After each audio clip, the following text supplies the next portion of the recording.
All right, guys. Hey, I just wanted to get on here and tell everybody that we've got the AC machines up and running. We've already calibrated them. We've already had a few AC jobs in the shop already, but the season's fixing to kick off, and we want to let you know that we're ready here for you guys whenever you need it. A few things I wanted to go over. Frequently asked questions about air conditioning service, and we're going to do the best we can to try to answer them for you now. That way you already know the answer before you call the shop to find out what's happening with your AC. Believe it or not, yes, I do get this question. If your air conditioning's working, no, you don't need to get it checked, okay? And believe it or not, people ask that question. And I think the reason why is because when they were kids growing up, it was an annual thing to go to the shop with your pop or your mom and get the air conditioning looked at or get it charged up, get it juiced up and get it going for the summer. Those days are over. I mean, most modern cars, if the air conditioning system is functioning properly, there's no need to do anything to it at all. Now, if you're hearing a noise around your compressor area, or you think it's not getting cold enough, then yes, it might be worth your time and effort to bring it into the shop and let us run the whole gamut on it. Another question that we get is that, hey, can you just fill my AC up? We're actually doing a disservice to you if we just fill your air conditioning up. If we just top off your air conditioner, clearly it has a leak, okay? If you're aware of the leak and it's something that you do every year and you want to keep filling it, but there's a pitfalls to that. And a lot of times it's something that some shops or not all shops consider. Meaning that when your refrigerant leaks, it also leaks out oil. Okay, so these air conditioning systems contain refrigerant oil in addition to the refrigerant, and that's crucial to how the components work in the air conditioning system. It keeps the compressor lubricated, which is essentially another engine on its own, okay? Topping off your air conditioning system is not a good idea. There are other shops that will do it. We'd really rather not. We're not going to put out any get your foot in the door specials like other shops do. $29.95 we're going to check your AC, because I'm going to tell you right now, the extent of that is going to be they're going to sit in the car, flip the switches on and say, yeah, the blower motor works, but you've got a leak, so now we need to do this. Listen, we're not into it. We'd really rather not do that. If your air conditioning system's not working, or quite frankly, the HVAC system in its entirety, you can bring it to Total Automotive and we will check it. One thing that we do with every car, it gets a pre-scan on every vehicle that comes in the shop. That's crucial in air conditioning because they are all computer controlled. What I'm getting at is that there's potentially some codes in the body control module or in the engine control module that can stand in the way of your air conditioning coming on. When we do that pre-scan on it and we've got a code, for example, an evaporator temperature sensor, we know that even if the refrigerant's full, your compressor's fine, your belt's good, the blower motor works, all the knobs and controls function on your HVAC, the compressor's still not going to turn on because your evaporator temperature sensor thinks it's negative 40 degrees in your car. Okay, that's its job, that's what it does. It's another safety feature to keep your evaporator from freezing up. And it opens up a whole new discussion of some other things. But they've gotten more and more intricate as cars have gotten more intricate over the years. If the car thinks that it's got an overheating condition, it's not going to let the air conditioning come on. It's been an inordinate amount of time on certain vehicles trying to figure out why the compressor wouldn't come on, and then ultimately discovered that we had a temperature sensor somewhere in the car that was faulty and was not letting the HVAC system come on. Okay, it's a safety feature. The other questions that we get oftentimes are, hey, I know I've got a leak. How much would you charge me to just ignore the leak and charge it up? We're not going to do that either. If we knowingly charge your air conditioning system with a leak, we're actually in violation of a federally regulated EPA mandate that requires all refrigerant be kept in certain containers, and they're not supposed to be escaping into the atmosphere. So no, we can't do that. We're not willing to do that. And honestly, with us here anyway, we're going to try to make it as reasonable as possible to get your air conditioner fixed. Full transparency comes down to the parts price, the labor to install it, the procedures that have to be followed in order for it to get it working correctly. You're right, it has gotten more complicated over the years, and the good news is it's very, very detailed.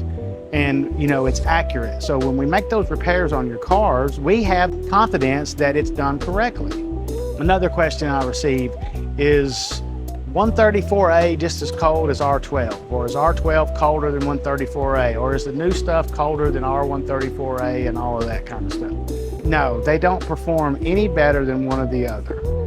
Reality is, the industry standard is that they're only supposed to cool the cabin temperature 20 degrees less than what ambient is. So on a 100-degree day, they're saying that 80 degrees is adequate. The real world is, the HVAC systems in most any car that I've driven or looked at goes down to 60 or 63 and then low. And they're right. Outlet temperatures, I've seen them as low as 33 degrees on outlet temperature on a functioning air conditioning system that's dialed in, so to speak, perfect, meaning that everything is working perfectly on it. There's a lot of variables when it comes to air conditioning. How much cabin space that you have, how many windows are in the car, and then how long has it been running. So if you've got a Suburban, or if you've got a huge van, and you hop in that dude in August at 3 o'clock in the afternoon and crank the AC on and expect it to be 60 degrees in 2 or 3 minutes, good luck, it's not gonna happen. It's gonna take a little while for it to get cold. So don't panic. It doesn't mean your air conditioning system's not working. You gotta give it some time. One thing else we wanted to talk about, scientists have discovered that there's actually some ozone depleting chemicals in the R12, of course, is the reason why they stopped that. And then with the R134A, actually not ozone depleting chemicals in the R134A, but the EPA and CARB got together and discovered that it takes less energy to run the 1234YF. And while 1234YF is incredibly expensive, it does take less of it to run. For example, a SUV like we just talked about may take 2.5 pounds to fill that refrigerant system. That same SUV with 1234YF may only take 3/4 of a pound. Timelines on these two pieces is way different.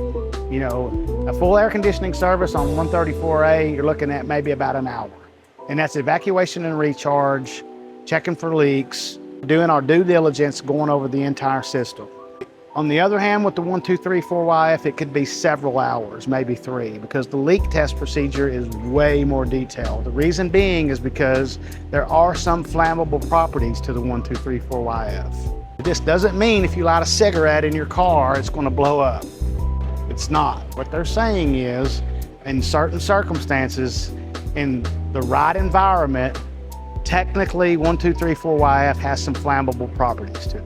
The reality is it's probably very, very difficult to get it to light on fire. But we feel like that's a tidbit that you might want to know about. The leak process, they want to make sure that this thing's not leaking. So it used to be that we could, several different ways, we could put trace finder leak, oil dye in it, go over it that way. We can pull a vacuum on the system to see if it holds a vacuum. In most cases, if it holds a vacuum, it's not leaking, but not always. And here's the reason why. Because just because it holds a vacuum one way doesn't mean if it's pressurized, it can't leak the other way. So that's not always the last line of defense in terms of refrigerant leaks. With 1234YF, the procedures are a lot more detailed because again, there are those flammable properties in there. So these leak tests will actually not let you fill the AC system until you can verify that there are no leaks. If you keep testing it, and if it's not performed, the repair's not done correctly, you got an O-ring that's leaking, or the compressor's leaking, or the pinhole in your condenser, it's not going to charge it. And this takes time, and it also stands in the way of any of these cars, 2018 and later, not all cars, but most, have 1234YF refrigerant in them. We're at a standstill until you want to go ahead and finish the procedure. This is something that we've run into a couple times already. It's very difficult to explain, but we don't want you upset with us. We didn't design it that way. We're just trying to fix the air conditioning. One other thing I want to go over before we finish, your classic cars, if you want to get those converted over to 134A, we can do that. We have the capability to do it. It's not magic. It's not as bad as some people might have said, that you got to change hoses and all this kind of stuff. And the reality is, no, you really don't. There are a couple of fittings that have to be changed. It takes less 134A than it did R12. You do have to use a different oil because the oils aren't compatible. There's a flush that will be in order.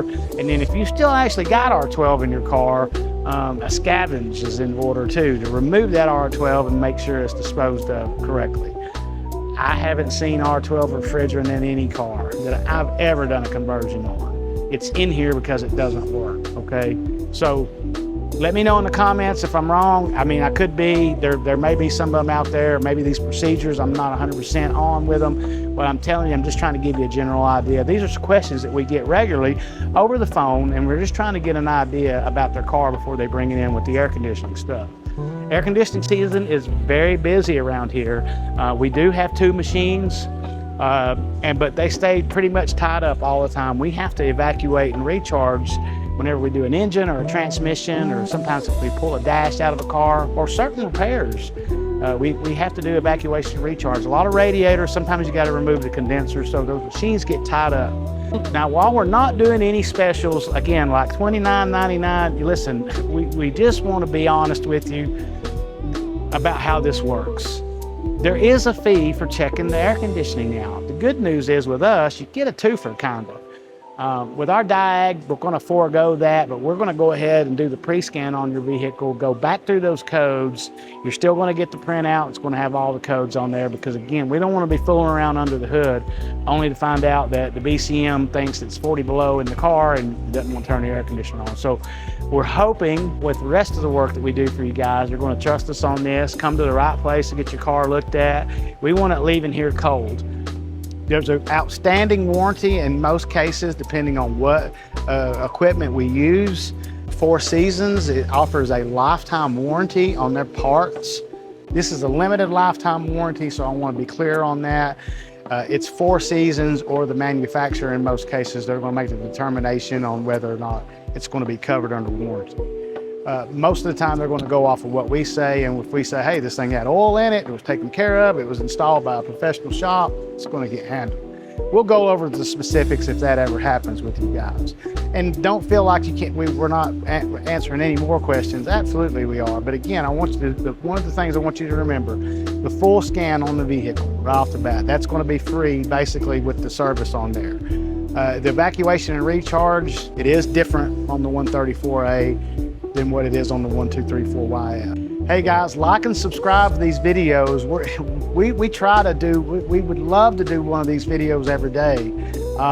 We've got a lot to say, and it's not just me. I want to get some of the other guys on here. We got a very talented crew. We want to reiterate that while we're saying this about these policies and procedures and our opinions about the air conditioning stuff, I want you to keep in mind, we are not saying that this is the gospel and that whatever we say is golden, not at all. Just telling you how we do things here. But remember, like I said, hit that subscribe notification, like and subscribe to videos. We really appreciate you guys. And I should have said this way earlier. Don't put stop leak in your air conditioning systems. If you do that, and you bring it to our shop and we hook our system up to it, and I'm guessing this is the same with most, and we discover that it has stop leak in it, it's a wrap. That stuff will absolutely jam up our machine, and it's some sort of glue or some rubbery, I don't know what it is, but it'll stop it and say it's contaminated. My experience in the past is when I tell somebody it's contaminated, they hit the roof and say no one's ever touched it. But the reality is it's contaminated. It doesn't make it up. These are very, very, very, very smart pieces of equipment. And they know that there's something in there besides oil and refrigerant. And I'm not going to argue with it. We're just going to have to send you down the road. I'm terribly sorry. So just don't do that. But anyway, just so you know, if you don't know what your car has on it, give us a call, we'll tell you. We can look it up quickly if you're a current customer or even if you're a potential customer client, we'd be glad to. It just takes us a few minutes. We can tell you what you're up against, what kind of time frame you're looking at, try to get it looked at. We want to get it fixed for you correctly. We want to use the best parts and components that we can, so you're going to stay cool, comfortable and cool, all summer long from here on out. I mean, that's the way they're designed to work.